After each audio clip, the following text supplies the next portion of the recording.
Hello बच्चों, welcome back to my YouTube channel LTR GK study पे आप सभी का स्वागत है। एक नए वीडियो पे आज फिर से दोस्तों, आज इस वीडियो में कवर करने वाले हैं हम लोग काफी इंपॉर्टेंट चैप्टर जो कि है आपका सामाजिक विज्ञान का भूगोल। भूगोल चैप्टर को आज हम विस्तार से लेकर के आए हैं, जिसमें चैप्टर नंबर है 6। यहाँ पे 5 है बट नोट्स हमारा गलत हो गया। यहाँ पे चैप्टर नंबर 6 होगा जो कि मानव संसाधन। आज मानव संसाधन अध्याय 6 लेकर के आए हैं। लास्ट चैप्टर है क्लास 8 का, याद रखिएगा बच्चे।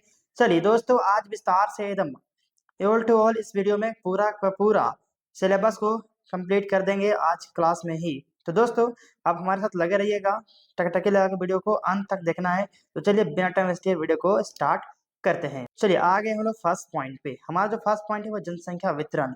अब बात करते हैं जनसंख्या वितरण पे, ठीक है।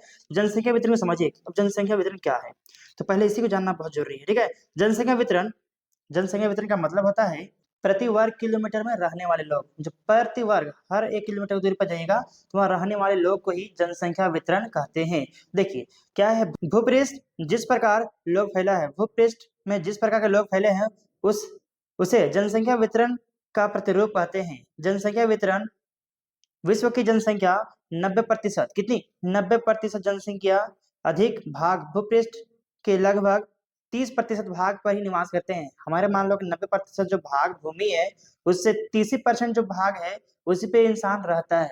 योग्य भूमि, योग्य है भूमि की, भूमि में रहता है 30% पर। जो कि 90% भूमि है उसमें 30% लोग जो है वो भूमि में रहते हैं, ठीक है। याद रखिएगा इतना कुछ। अब नेक्स्ट बात करते हैं हम लोग जनसंख्या का अंतिम वितरण अत्यंत असमान है। अलग अलग प्रकार से जनसंख्या का वितरण किया गया है, कहीं कुछ तो कहीं ज्यादा तो कहीं कम, कहीं सघन तो कहीं विरल। ऐसी टाइप से आपका जनसंख्या का वितरण बांटा गया है। कुछ क्षेत्र बहुत घने हैं तो कुछ क्षेत्र बहुत कम है, यही ना है, यही बात हमारी हो गई। चलिए दोस्तों, अब बात करते हैं कुछ देशों को जान लेते हैं, है ना। कुछ देश है जिसमें से आपको देख लीजिए टॉप देश है जहाँ पे जनसंख्या सबसे ज्यादा है। तो पहला नंबर पे है हमारे हैं चीन। चीन पहला स्थान पे है, सबसे ज्यादा जनसंख्या है। उसके बाद आता है भारत।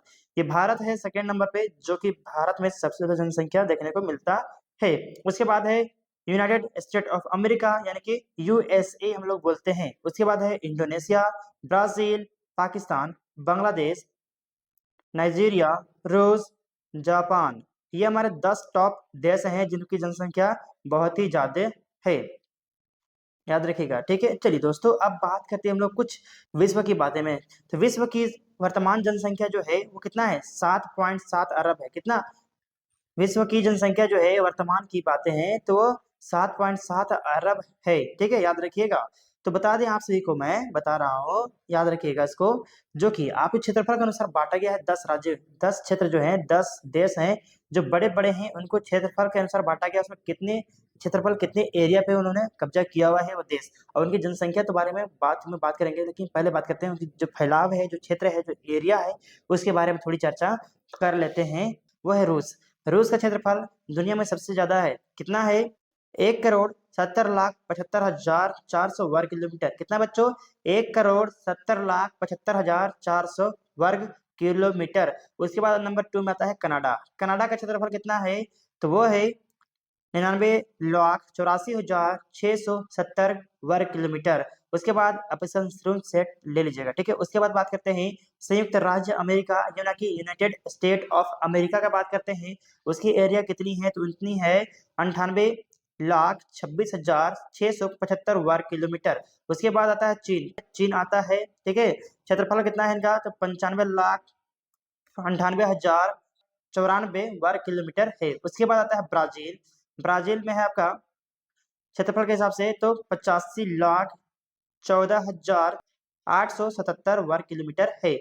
उसके बाद ऑस्ट्रेलिया। ऑस्ट्रेलिया का क्षेत्रफल है 76,17,930 वर्ग किलोमीटर। उसके बाद हमारा 7वां स्थान पे है भारत। याद रखिएगा 7वें स्थान पे है भारत, क्षेत्रफल की दृष्टि से 7वें स्थान पे है, जिसका क्षेत्रफल है, भारत क्षेत्रफल है 32,87,263 वर्ग किलोमीटर। कितना, 32,87,263 वर्ग किलोमीटर है भारत का फैलाव है, क्षेत्रफल है। तो क्षेत्रफल की दृष्टि से भारत का कौन सा स्थान है, तो भारत के क्षेत्रफल की दृष्टि से भारत का 7वां स्थान है। और पहला स्थान पे कौन है, तो रूस है। रूस विश्व का क्षेत्रफल की दृष्टि में सबसे बड़ा स्थान तो है, वो है रूस का। उसके बाद कर्नाटक दूसरे नंबर पे, याद रखिएगा। ये टॉप 1, टॉप 2 और लास्ट वाला जो भारत हमारा है 7 नंबर पे, इसको आप याद रखिएगा, ठीक है। इसकी जिसकी क्षेत्रफल कितनी है, तो इनकी भारत क्षेत्रफल है 32,87,263 वर्ग किलोमीटर।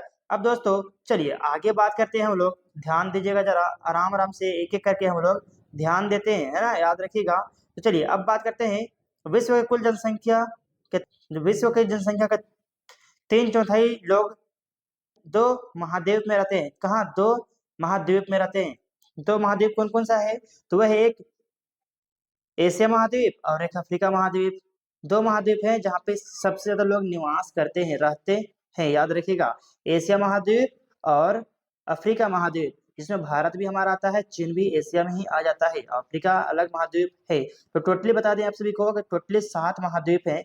आप याद रखिएगा, आप ढूंढिएगा, यूट्यूब में सर्च कीजिएगा, कहीं भी जा करके आप बताइएगा कि 7 महाद्वीप कौन कौन से, तो आपको मिल जाएगा, ठीक है। इसको मैं बता नहीं रहा हूँ क्योंकि नेक्स्ट वीडियो में बताने वाला हूँ, या फिर लास्ट में बताऊंगा कि 7 महाद्वीप कौन कौन से हैं। चलिए अब दोस्तों बात करते हैं, विश्व के 60% लोग केवल 10 देशों में ही रहते हैं। अगर मान लो 100 लोग पूरे दुनिया में हैं, 100 लोग पूरे दुनिया में हैं, तो 60 लोग सिर्फ कितना, 10 से 10 में 60 लोग रहते हैं, ये कहने का मतलब है, याद रखिएगा, ठीक है। इसको इरेज करते हैं ताकि आपको पूरी तरह से समझ में आ सके। दोस्तों मैं बता दूं आप सभी को, इस सभी देशों में 10 करोड़ से अधिक लोग रहते हैं। कहाँ पे, ये जो 10 देश है ना, उनमें 10 करोड़ से भी ज्यादा लोग रहते हैं। अब बात करते हैं कुछ अलग, ठीक है। उच्च अक्षांशीय क्षेत्र, कहाँ, उच्च अक्षांशीय क्षेत्र और उष्णकटिबंधीय मरुस्थल, उच्च पर्वतों, विषुवतीय वन के क्षेत्र में बहुत कम लोग रहते हैं। ये सब एरिया में बहुत ही कम लोग रहते हैं। कहाँ रहेगा भाई, वहां पे जब खाने की जरूरत है, इंसान जिंदा कब रहेगा, जब उसको खाना मिलेगा। जब खाएगा नहीं तो जिंदा नहीं रह पाएगा, जब जिंदा रहेगा नहीं तो फिर जनसंख्या बढ़ेगी कैसे, लेकिन खाएगा तो जिंदा रहेगा। तो वो जहाँ जहाँ खाना मिलेगा, लोग वहीं ज्यादातर बसना चाहेंगे, जहाँ पे रोजगार मिले, काम मिले, खाना मिले, पानी मिले, स्वास्थ्य मिले, ये सारा कुछ स्वच्छ वातावरण मिले, आपको वहीं पे रहना पसंद करता है हर आदमी, है ना। तो चलिए आगे देखते हैं, आपको मैं बताने वाला हूँ, देखो आराम से। और दक्षिण पूर्व एशिया, यूरोप और उत्तर पूर्व अमेरिका सघन क्षेत्र है। ये पर क्या था, विरल क्षेत्र जहाँ पे कम लोग बसते थे। अब ये एरिया जो है, ये आपको बता दें, ये बहुत ही ज्यादा घन जनसंख्या वाला क्षेत्र है, जहाँ पे सबसे ज्यादा लोग बसते हैं। अब भारत की कुछ अलग पहचान बात करते हैं भारत की। देखिए भारत में जनसंख्या का औसत जो है कितना है, प्रति वर्ग किलोमीटर में 324, कितना, 324 प्रति वर्ग किलोमीटर जाइएगा तो आपको इंसान देखने को मिल जाएगा। व्यक्ति की जो व्यक्ति है, वो हर प्रति वर्ग किलोमीटर, हर 1 किलोमीटर की दूरी पर जाने के बाद 334 लोगों की मान्यता निकाली गई है, औसतन दिया गया है। अब बात करते हैं दोस्तों, चलिए थोड़ी अलग बात करते हैं, अब बात करते हैं, थोड़ा ये डिफिकल्ट है। चलिए दोस्तों मैं बता दूं आप सभी को, अब बात करते हैं, उसको छोड़ देते हैं, यहाँ बात करते हैं। अब हमारा जनसंख्या का घनत्व, क्या आप बात करेंगे दोस्तों, जनसंख्या घनत्व बात करने वाले हैं। देखिए पहले जानते हैं जनसंख्या घनत्व, क्या जानते हैं जनसंख्या घनत्व के बारे में। तो पृथ्वी पृथ्वी पृष्ठ के एक इकाई क्षेत्र में रहने वाले लोगों की संख्या को जनसंख्या घनत्व कहते हैं, उसी को जनसंख्या घनत्व कहते हैं। देखिए आपको मैं एक अलग पहचान से बात समझाना चाहता हूँ। यह एक माप है, जो है ना, जनसंख्या घनत्व एक माप है जिससे यह पता चलता है कि किसी भी इलाके में, कोई भी इलाका हो, किसी भी इलाके में कितने भी लोग रहते हैं, उसके बारे में जानते हम लोग हैं। जनसंख्या घनत्व को आमतौर पर हम वर्ग या किलोमीटर के आधार पर नापते हैं, मेल के आधार पर नापते हैं। यही हमारी जनसंख्या घनत्व होती है ना, याद रखिएगा। तो दोस्तों मैं बता दूं आप सभी को, देखिए आराम से लगे रहिए। सामान्य रूप से यह प्रति वर्ग किलोमीटर, कितना, प्रति वर्ग किलोमीटर किए जाता है। संपूर्ण विश्व का औसतन संख्या जो है वो 45 व्यक्ति का है। कितना, विश्व में माना गया है कि हर 45 व्यक्ति मिलेंगे, कितना, 45 व्यक्ति मिलेंगे पर किलोमीटर पर। अगर 1 किलोमीटर की दूरी पर जाएंगे तब 45 लोग की मिलेंगे, कितना, 45 लोग। अब कितने दोस्तों, 324 लोग देखने को मिलेंगे भारत में, और पूरे दुनिया में तो 45 लोगों की मान्यता दी गई है। सबसे अधिक जनसंख्या घनन दक्षिण मध्य एशिया में है। इसका पश्चात क्रम संख्या पूर्व एशिया और दक्षिण पूर्व एशिया में भी है। ये सब एशिया ही एरिया जो है सबसे ज्यादा घनन, यानी कि सबसे ज्यादा सघन वाला क्षेत्र है। दोस्तों चलिए अब हम बात करते हैं थोड़ी अलग, डिफिकल्ट और बहुत ही इंपॉर्टेंट होने वाला है। सारा पॉइंट, एक एक पॉइंट को क्लियर करने वाले हैं। अब बात करते हैं जनसंख्या जनसंख्या वितरण को प्रभावित करने वाले कारक। तो दोस्तों समझिए जनसंख्या वितरण को प्रभावित करने वाले कारक कितने हो सकते हैं। देखिए जनसंख्या वितरण को प्रभावित करने वाले कारक जो है वो हम लोग चार भाग बांटते हैं। तो पहला है भौगोलिक कारक, क्या है, पहला भौगोलिक कारक, उसके बाद बात करते हैं सांस्कृतिक, सामाजिक और आर्थिक। ये चार कारक हम लोग बांटते हैं, जो कि भौगोलिक कारक में से पहला है। तो भौगोलिक में कौन कौन से आते हैं, ये भी बात बहुत ही इंपॉर्टेंट बात ही है। तो भौगोलिक कारक में है वो कौन कौन से है। तो पहली बात करते हैं स्थलाकृति। अब स्थलाकृति का मतलब क्या है, लोग मैदानी भागों में रहना पसंद करते हैं, जहां मैदान सपाट हो और वहां जहां पे खेती किया जा सकता है। अब खेती होगा तभी ना लोग रहेगा, तब ना उसको खाने के लिए योग्य मिलेगा कुछ, क्योंकि ये क्षेत्र खेती, विनिर्माण और सेवा क्रियाओं के लिए उपयुक्त होता है। जहाँ पे मैदान सपाट मैदान मिलता है वहां पर। उसके बाद बात करते हैं हम लोग जलवायु। किस पे बात करेंगे, जलवायु पे। लोग सामान्य जलवायु में रहना पसंद करते हैं, जहाँ पे आराम, ना ज्यादा गर्मी हो ना ज्यादा ठंडा हो, एकदम परफेक्ट मौसम हो वहाँ पे। उसके बाद बात करते हैं मृदा पर। किस पे, मृदा में। तो मृदा की बात करेंगे जहाँ उपजाऊ मिट्टी होगी, जहाँ उपजाऊ मिट्टी होगी वहाँ क्या होगा, कृषि होगा यानी खेती होगा। वहाँ खेती होगा, वहाँ पे क्या होगा, रोजगार मिलेगा, और रोजगार मिले तो क्या होगा, उससे खाने की भूमिका बढ़ जाएंगी। जैसे में गंगा के मैदान, भारत में बात करते हैं तो गंगा के मैदान जो है वो काफी उपजाऊ एरिया है, जहाँ पे सबसे ज्यादा घनी आबादी वहाँ पे लोग रहते हैं, तो गंगा के मैदान के किनारे ही। अब बात करते हैं दोस्तों जल। अगर इंसान को अच्छा स्वच्छ जल ना मिले तो वह रहना पसंद करेगा, बिना पानी पिए तो रह नहीं सकता। पहली चीज है, जो पहली चीजें हैं हमारे जीवन के लिए, तीन चीज महत्वपूर्ण है, क्या क्या, वह है पहला, देखिए जीवन के लिए तीन चीज हमारी महत्वपूर्ण है, क्या है, तो जल है, जल, हवा और क्या है, खाना। ये तीन चीजें हमें बहुत जरूरी है। ये तीन हम चीजें हमारे लिए बहुत जरूरी है, और तीनों चीजें हम बहुत जरूरी है, तो हमको चाहिए है, चाहिए रहने के लिए। तो जल की बातें हो रही है अब, ठीक है। तो जल, जल कहाँ रहना चाहिए, हाँ, कहाँ रह पाएगा इंसान, जहाँ जल स्वच्छ मिले, साफ मिले। तो लोग उन क्षेत्रों में रहने को प्राथमिकता देते हैं, रहने के लिए सोचते हैं, जहां उनके अलावनीय जल आसानी से प्राप्त हो, यानी कि वो खराब जल नहीं बल्कि अच्छे जल आसानी से प्राप्त हो सके। अब बात करते हैं खनिज। ये भी कारक है जो प्रभावित करता है वेतन को। क्या है कारक में, खनिज। तो खनिज कैसे प्रभावित करता है, जहां बस इंसान को कोई भी चीज मिलता है। अगर मान लो किसी इंसान को तेल का कुआं मिल गया, तो वो इंसान वहीं बसना चाहेगा जब तेल का कुआं से बिजनेस करके अपना रोजी रोटी पाल सकता है। उसके बाद आपकी देख लो, जहाँ पे तेल का कुआं हो गया, जहाँ पे तेल का कुआं हो गया वो सब एरिया हो जाएगा, ठीक है। ये बातें हो गई। और जहाँ पे कुछ कुछ और चीज मिलती है, वो खनिज मिल रहा है ना, तो उसको वहां पर रहना पसंद करेंगे, क्यों, उसको रोजगार मिल सकता है, वहां से रोजगार मिलेगा, काम मिल सकता है ना। तो सब कोई इंसान काम ढूंढता है। देखिए क्या है, खनिज निक्षेपण वाले क्षेत्र अधिक बसे हुए हैं, जहाँ खनिज मिलता है वहां पर। अफ्रीका में हीरे के खान, जैसे में अफ्रीका में हीरे के खान जहाँ एरिया है, वहां पे लोग ज्यादा बसता है, क्योंकि हीरा मिलता है। अब बात करते हैं सामाजिक, सांस्कृतिक और आर्थिक कारक। तो पहले बात करते हैं सामाजिक कारक में। क्या बात करते हैं, पहले पहले बात करते हैं सामाजिक कारक, याद रखिएगा, ठीक है। देखिए सामाजिक कारण में, अब सामाजिक कारण कैसे, जहाँ क्या होंगी, वहां पे आवास होगी, अच्छी घर मिलेंगे रहने के लिए, शिक्षा मिलेंगी अच्छी सी, स्वास्थ्य होंगी अच्छा, सुविधाएं ये सब मिलेंगी, वहां पे इंसान बसना चाहेगा। उदाहरण के लिए आप समझ सकते हैं, ये सब उदाहरण हैं उनके, जहाँ पे सामाजिक बातें हो रही है। अब बात करते हैं सांस्कृतिक। किनकी बात करते हैं, तो सांस्कृतिक, जहाँ धर्म, सांस्कृतिक महत्व वाले स्थान लोगों को आकर्षित करती है। जहाँ पे कहाँ, जहाँ पे कुछ भी स्थान है, धार्मिक स्थल हो सकते हैं या फिर सांस्कृतिक स्थल हो सकते हैं, जहाँ इंसान जा सकता है।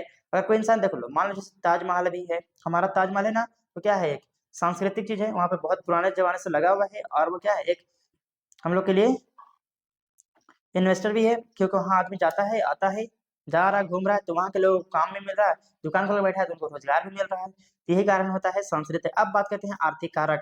व्यक्ति की परिवर्तन को प्रभावित करता है ना, याद रखिएगा। तो आर्थिक कारण में क्या होगा, अब भाई साहब पैसा का बात है, अब पैसा मिलेगा नहीं तो खाना खाए कहाँ से खरीद के। अब मान लो किसी के पास जमीन ना है, और जमीन नहीं, वो दुकान खोल के बैठा है, तो उसको अगर कहाँ मिलेगा दुकान, आर्थिक, जब अगर दुकान में बिक्री होगी तो पैसा मिलेगा, जब पैसा मिलेगा तो क्या करेगा, चावल खरीद के लाएगा, चावल खरीद के लाएगा तो खाना बनाएगा, खाना बनाएगा तो खाएगा, तो ही जिंदा रह पाएगा ना। हाँ, तो आर्थिक क्रिया में देखिए, औद्योगिक क्षेत्र रोजगार के अवसर प्रदान करते हैं। जो औद्योगिक क्षेत्र है वो रोजगार देता है, ठीक है। लोग बड़ी संख्या में इस क्षेत्रों में और आकर्षित होते हैं, ताकि उसे काम मिल सके। जैसे उदाहरण के तौर पर देख सकते हैं, मुंबई जो है वो आपका बहुत ही बड़ा एरिया पड़ता है, जो कि वहाँ पे काम मिलता है। अब बात करते हैं जीवन प्रत्याशा के बारे में, चर्चा करते हैं थोड़ी सी। देखिए हल्की सी जीवन प्रत्याशा।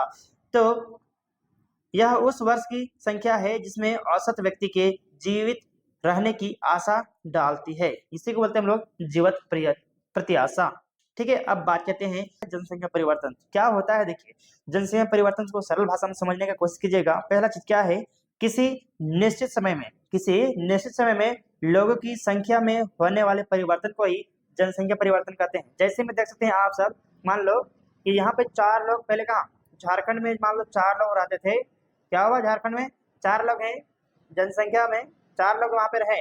अब इनको काम नहीं मिल रहा है, इसे क्या कर दिया, 2 लोग कहाँ चले गए, तो दिल्ली चले गए। तो क्या हुआ, जनसंख्या परिवर्तन हो गया। इनसे यहाँ दो जनसंख्या थे, 4 जनसंख्या थी, अब 4 से यहाँ 2 चले गए दूसरा जगह, अब 2 ही रह गए। तो ये स्थिर जनसंख्या हो गई और यहाँ 2 बढ़ गए, तो ये क्या हो गया, जनसंख्या बढ़ोतरी भी हो गई। तो ये परिवर्तन हो गया। तो जनसंख्या परिवर्तन को भी बांटते हैं, ठीक है, ये देखिएगा भी, जनसंख्या परिवर्तन को भी बांटते हैं, याद रखिएगा, ठीक है। देखिए कुछ बातें आपको और भी समझ आते हैं डीप तरीका से, आपका विस्तार से। देखिए क्या है जनसंख्या परिवर्तन में तात्पर्य, एक निश्चित अवधि के दौरान, एक निश्चित समय, ठीक है, निश्चित अवधि के दौरान संख्या में परिवर्तन है, जैसे में जन्म दर, मृत्यु दर, ये परिवर्तन के कारण होते हैं, याद रखिएगा। 1800 ईस्वी में विश्व की जनसंख्या जो है वो अरबों हो गई थी, लेकिन 150 वर्ष बाद, कितना 150 वर्ष बाद, यानी कि 1950 में, ठीक है, 1950 में प्रारंभ में विश्व की जनसंख्या 3 अरब हो चुकी थी। जनसंख्या जो है कब, 1950 ईस्वी में 3 अरब हो चुकी थी। इसी पश्चात देखिए, ये इसी को हम लोग जो बोलेंगे 3 अरब हो गई, कहाँ 3 अरब हो गई, याद रखिएगा, 150 साल में 3 अरब। अब बात करते हैं, जब 3 अरब हो गई तो इसी को हम लोग बोलेंगे जनसंख्या विस्फोट। इसे क्या बोलेंगे, जनसंख्या विस्फोट बोलेंगे, बढ़ोतरी हो गई बहुत ही तीव्र गति से, ठीक है, जनसंख्या विस्फोट बोलेंगे। अब देखिए 1950 में, अब 1950 में था, अब 1999 में बात करते हैं। 1999 यानी कि 50 वर्ष की अवधि के से कम, ठीक है, 50 साल के अवधि से कम, दुगनी हो गई। अब जनसंख्या क्या थी, जो 3 अरब थी, अब यहाँ पे 6 अरब हो गई, 6 अरब हो गई। ये हमारी बहुत बड़ी जनसंख्या विस्फोट हुई, ठीक है। इसका प्रमुख कारण खाद्य आपूर्ति एवं औषधियां के कारण मृत्यु दर कम हो गई। क्या हुई, अब खाद्य आपूर्ति मिलने लगा, खाने की चीजें हमको मिलने लगी और बीमारियां कम हो गई, तो इंसान कम मर रहे थे, इससे जनसंख्या वृद्धि बढ़ गई, है ना। जबकि जन्म दर अभी भी बहुत अधिक है, मृत्यु दर कम हो रही है, लेकिन जनसंख्या बहुत तेजी से बढ़ रहा है। तो यही कारण था हमारे जनसंख्या वृद्धि की, और इसी को हम लोग बोलते हैं जनसंख्या विस्फोट। अब बात करते हैं जन्म दर, मृत्यु दर, प्रवास, प्राकृतिक वृद्धि, उत्प्रवास और अप्रवास, ये बहुत ही इंपॉर्टेंट पॉइंट है। देखिए पहला मानते हैं जन्म दर, तो ऐसा कलर को चेंज कर देते हैं ताकि आपको अच्छे से समझ में आ सके। जन्म दर प्रति 1000 व्यक्ति पर जीवित जन्मों की संख्या में मापा जाता है कि कितने लोग जिंदा हैं, कितने लोग मर गए। तो प्रति 1000 लोगों में जान जाएंगे कि जन्म दर कितनी है, ठीक है। उसके बाद आप बात करते हैं मृत्यु दर, तो 100 प्रति 1000 व्यक्तियों में मृतकों की संख्या के माप जाते हैं। यानी कि मान लो कि 1000 बच्चे में जो जिंदा हुए, इस 1000 बच्चे पैदा हुए, उनमें से कितने लोगों की मृत्यु हो गई, इसके बारे में जानेंगे। मृत्यु हो गई, जिससे कितने लोग बचे, इसके से निकल जाएगा हमारा माप, ठीक है। अब बात करते हैं प्रवास। अब बात करते हैं प्रवास। प्रवास क्या होता है, तो एक जगह से दूसरी जगह चले जाना, वही हमारा प्रवास है। किसी क्षेत्र में विशेष में लोगों के आने जाने को प्रवास कहते हैं। एक जगह से दूसरी जगह चले जाना, इसी को हम लोग क्या होते हैं, प्रवास कहते हैं, याद रखिएगा, प्रवास कहते हैं। चलिए अब बात करते हैं हम लोग थोड़ा सा, अब है उत्प्रवासी। अब उत्प्रवासी क्या है, उससे पहले हमारा है प्राकृतिक वृद्धि। क्या है, प्राकृतिक वृद्धि, जन्म और मृत्यु, जनसंख्या परिवर्तन के परिवर्तिक कारण, जो जनसंख्या परिवर्तन हो रहा है ना जन्म के साथ और मृत्यु। अब कोई लोग मर गया, यहाँ पे 10 लोग था, अब यहाँ 2 को मर गया, कितना बचा 8।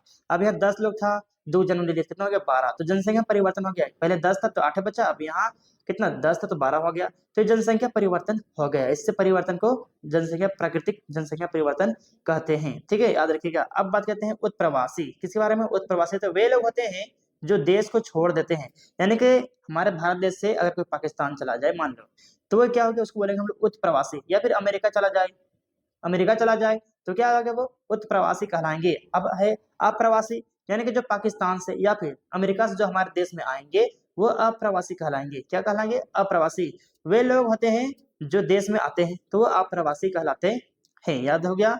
अब कोई दिक्कत, समझने में कोई दिक्कत, अगर कोई दिक्कत हो तो कमेंट कर लेना है बच्चों, और पूरी क्लास को आराम से देखना है। थोड़ी वीडियो लॉन्ग होगी, बट आपको एक ही वीडियो में पूरा प्रोवाइड किया जाएगा चैप्टर को। अब बात करते हैं प्रवास के कारण, क्या क्या कारण हो सकता है, अगर आदमी जाए तो क्यों जाए, कुछ तो कारण होगा ना जाने का। तो बात करते हैं पहला, रोजगार उसको मिलता है, शिक्षा की व्यवस्था, स्वास्थ्य उसकी अच्छी होती है, सुविधाएं मिलती है, सारा कुछ। तो ये कारण थे जिनको प्रवास करते आदमी जाता है यहाँ से वहां।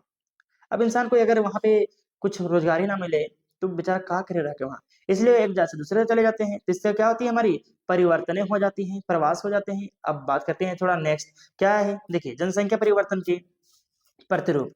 अभी रोजगार ने देख लिया हम लोग, रोजगार मिलता था, शिक्षा, स्वास्थ्य और ये सुविधाएं जो है वो प्रवास के कारण है जाने का। ठीक है, अब बात करते हैं जनसंख्या परिवर्तन के प्रतिरूप। किस पे, जनसंख्या परिवर्तन के प्रतिरूप में थोड़ी चर्चा करते हैं। देखिए जनसंख्या वृद्धि की दर वृद्धि में अलग अलग है, जनसंख्या जो वृद्धि है वो अलग अलग है। केनिया में कुछ अलग, तो कहीं और कुछ अलग, कहीं कुछ तो कहीं कुछ। देखिए केनिया में जनसंख्या वृद्धि दर ऊंची है, वहां पे जनसंख्या बढ़ रहा है। कैसे, वहां की लोग मृत्यु कम हो रही है गई, और वहां पे जब बच्चे पैदा ज्यादा हो रहा होगा, वही कारण था।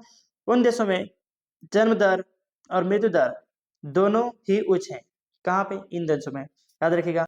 यूनाइटेड किंगडम में निम्न जन्म दर है, यानी कि आदमी का जन्म दर भी कम है और मृत्यु दर भी कम है, तो स्थल निम्न है, कम है। ठीक है, मृत्यु दर के कारण जनसंख्या में वृद्धि की दर मंद है, कम है, याद रखिएगा। अब बात करते हैं जनसंख्या संगठन, ये बहुत ही इंपॉर्टेंट है, जनसंख्या संगठन। तो पहले तो समझिए, उसके बाद आपको मैं बताने वाला हूँ जनसंख्या संगठन के बाद। देखिए जनसंख्या संगठन क्या होता है।